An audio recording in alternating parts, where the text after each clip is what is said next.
L'éditorial. La guerre contre l'immigrant bat son plein. L'immigration reste le sujet préféré de la politique électorale aux États-Unis, cela pour commencer parce que ne touchant pas l'électeur dans son quotidien.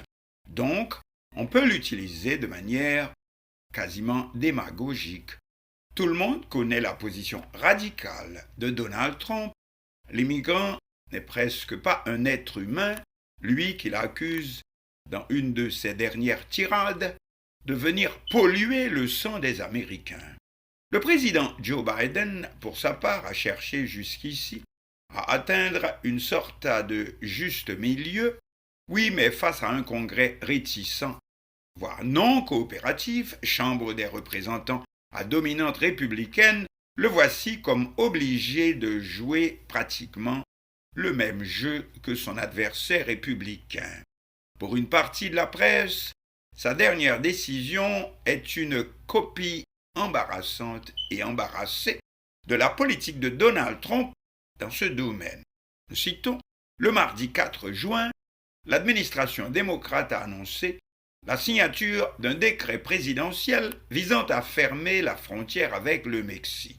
Cette frontière est aujourd'hui le principal point de passage des immigrants venant de tout le sud du continent américain, mais aussi de l'autre côté de la Terre, dont l'Afrique et le Moyen-Orient. Que dit le nouveau décret? L'entrée des non-citoyens américains sera suspendue et le droit d'asile restreint à partir d'un certain nombre de solliciteurs. Le seuil de tolérance est désormais fixé à 2500 par jour en moyenne hebdomadaire. Or, ce seuil est depuis longtemps dépassé. En décembre dernier, il y avait 10 000 entrées par jour et plus récemment 3 500. Donc, on est bien au-delà du nombre d'entrées que vient de fixer la Maison-Blanche et qui ne doit pas dépasser 1500 par jour. Ne sont pas concernés par cette mesure les bénéficiaires du programme d'immigration humanitaire dit Plan Biden, ainsi que les demandeurs d'asile préalablement approuvés via l'application mobile dont, comme vous savez, plus de 150 000 Haïtiens ont pu bénéficier ces derniers mois.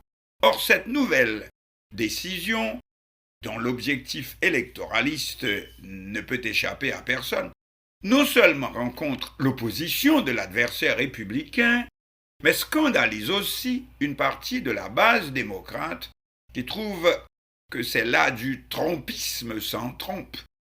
Cependant aussi, ce sont comme tous les problèmes du monde qui semblent venir s'abattre aussi au même endroit. L'année 2023 a été marquée par un record d'entrée sur le territoire des États-Unis, plus de 3 millions de migrants, originaires principalement d'Amérique latine, mais aussi du reste de la Terre. On lit encore, pour Joe Biden, il n'était plus possible de rester les bras croisés.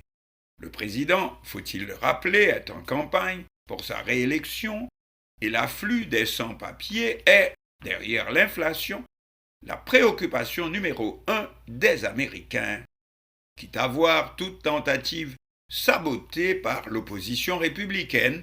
C'est ainsi qu'un précédent compromis qui aurait permis de renvoyer les sans-papiers dès que le nombre atteignait les 4 000 entrées par jour a été immédiatement bloqué par les républicains majoritaires à la Chambre des représentants à Washington. Cela aurait enlevé, bien sûr, au candidat Donald Trump son argument principal qui se résume à dénoncer l'incapacité totale de Joe Biden à faire face à l'invasion des migrants qualifiés tantôt de vermine, de violeurs et d'un nouveau qualificatif à la connotation on ne peut plus raciste qui viennent polluer le sang américain. Réaction de la Maison-Blanche, la loi demeure la seule façon de réformer de manière permanente la sécurité frontalière et l'immigration. C'est pourquoi le président Biden continue à lutter pour le compromis bipartisan. Or, le nouveau décret présidentiel n'est pas moins rejeté par une branche libérale du Parti démocrate qui considère que c'est là une pâle copie de la politique migratoire sous le premier mandat de Trump. Mais cela en même temps aussi que des maires démocrates de grandes villes comme New York sont confrontés à des afflux de migrants dont bon nombre catapultés chez eux par des gouverneurs républicains comme celui de la Floride, etc. Ceci étant, comparé à la véritable guerre mondiale, bien sûr, entre guillemets, qui a lieu en Europe contre l'immigration illégale venant principalement des pays du Sud, africains et musulmans, eh bien la situation aux États-Unis paraît encore gérable. Peu de dirigeants européens qui en effet peuvent dire comme Biden, nous prenons les mesures qu'il faut pour reprendre le contrôle de nos frontières et rétablir l'ordre dans le processus, mais tout en respectant les responsabilités qui nous incombent en vertu du droit international. Les élections européennes, c'est-à-dire pour renouveler les membres du Parlement européen, vont avoir lieu ce dimanche 9 juin, avec l'extrême droite ayant le vent en poupe. Entre le pouvoir d'achat, le changement climatique et la crise migratoire, eh bien, c'est cette dernière la préoccupation numéro 1 selon les sondages. Et oui, direz-vous, bien avant la guerre Russie-Ukraine.